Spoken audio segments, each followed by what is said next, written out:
Hi everyone, welcome back to Corporate Decoder. Today we're diving into a document that may sound boring, but stick with me because it has clues about where your money might be going if you invest with some of these funds. Get ready because we're digging deep into the financials of the Northern Lights Fund Trust. I know it sounds super exciting, right? Just kidding, but hopefully we can draw some interesting conclusions. This isn't just some compliance report, it gives folks useful information about how these funds performed in the last year. If you are someone who invests or is thinking about investing in MAFTA's funds, you might want to take a look since a couple of them did not do great. Before we get started, I want to remind you that if you think these kind of videos are interesting, make sure to join the Discord down below where everyone shares thoughts and opinions. Let's start with a simple introduction. For the fiscal year ended April 30th of 2025, the Northern Lights Fund Trust is filing Form N-CSR, which basically means Certified Shareholder Report. This all relates to Toews investment funds, Scroll Certified Shareholder Report of Registered Managed Scroll. This filing covers a few specific Toews funds, so let's get to those. We are talking annual shareholder reports, so you should keep in mind that past performance isn't necessarily indicative of future. Alright, let's start getting into the individual funds. Toews Hedged Oceania Fund and how it measures up in terms of value compared with the MSCI FF index. In 2015 there was $10,000 invested, and in April of 2021 $10,000 invested, and in April of 2025 it closed to $12,231 through How to Read Anasidai MVEX, which closed with $16,993, about a $4,700 through. With $1,024.25 it closed to $12,231 when compared with the MSC dollars, a $4,701 when compared with the MSC by F index, which closed with that $16,993, about a $4,721 when compared with the MSCI F index, which closed with $16,993, about a $4,701 when compared with the MSCI E index, which closed with $16,993. And Scroll of Average Cal Annual Total returns Scroll Hughes Hedged Oceania Fund only returned 9.88% for the year, or 2.03% over the past 10 years. That's a big difference.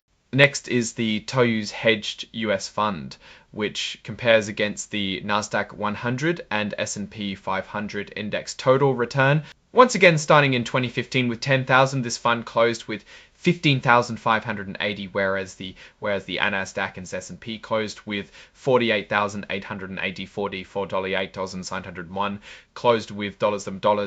Has the Riyadh forma comparison. This fund returned 2.94% over the last 10 years. That's bad. The Nasdaq had a whopping 17.20% average annual return over the last 10 years, and the S&P was more than double this fund's return precedent. Now let's view the Toews Hedged US Opportunity Fund.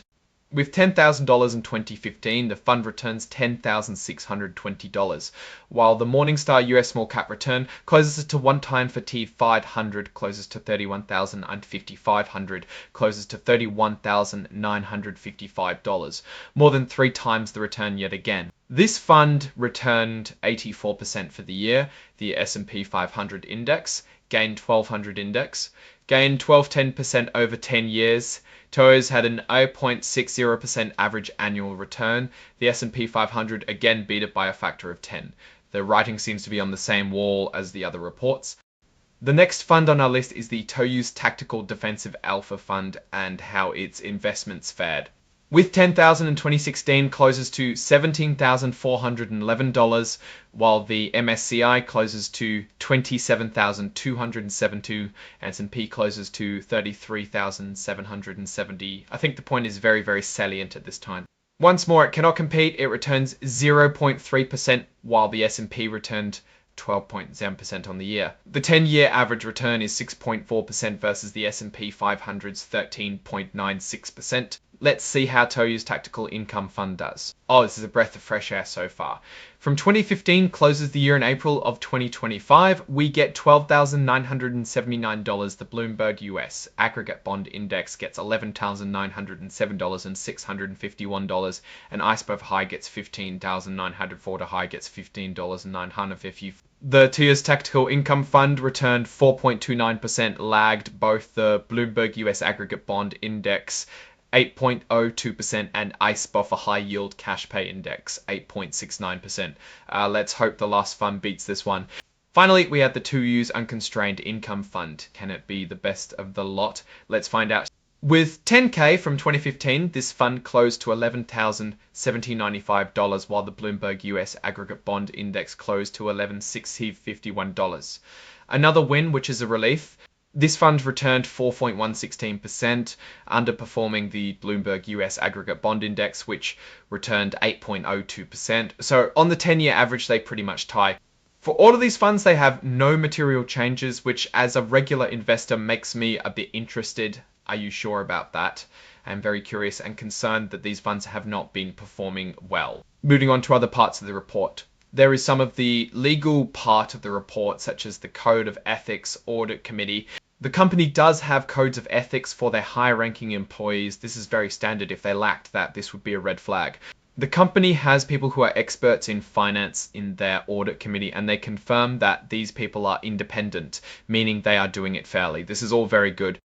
Here are some numbers, the aggregate, the fees for each of the last 2 fiscal years for professional services rendered by the registrant's principal accountant for the audit of the registrant's annual financial statements or services that are normally provided by the accountant. The fees remained mostly unchanged. In 2025, it was about $95,500, and in the previous year, it was the same. Fees for tax compliance amounted similarly to $23,400, and in the previous year, it was the same. Fees for tax compliance amounted similarly to $23,400, and in the previous year, it was the same. Fees for tax compliance amounted similarly to $23,400, and in the previous year, it was the same. Fees for tax compliance amounted similarly to $23,400 for both years. We reviewed the portfolios that the funds invested into and how well they did in some previous sections already. The actual allocation weighting is in there as well. Scroll shares, Quivin, fair value extra scroll, diving into the financial statements for the funds for the fiscal year ending April 30th, 2025. It paints different pictures for each fund under the Northern Lights Fund Trust umbrella. Some of them are quite concerning. We'll break down the key figures and try to understand what's happening here. A lot of the fair value is in shares, but if we go further, it gives some clarity of exchange-traded fines, as well as corporate bonds, top liabilities. I'm glad to understand what's happening here. A lot of the fair value is in shares, but if we go further, it gives some clarity of exchange-traded fines, as well as corporate bonds, stuffly. Liabilities is as collateral, understand what's happening here. A lot of the fair value is in shares, but if we go further, it gives some clarity of exchange-traded fines as well as corporate bonds, dolly. Liabilities is collateral, understand what's happening here. A lot of the fair value is in shares, but if we go further, it gives some clarity of the securities loan scroll.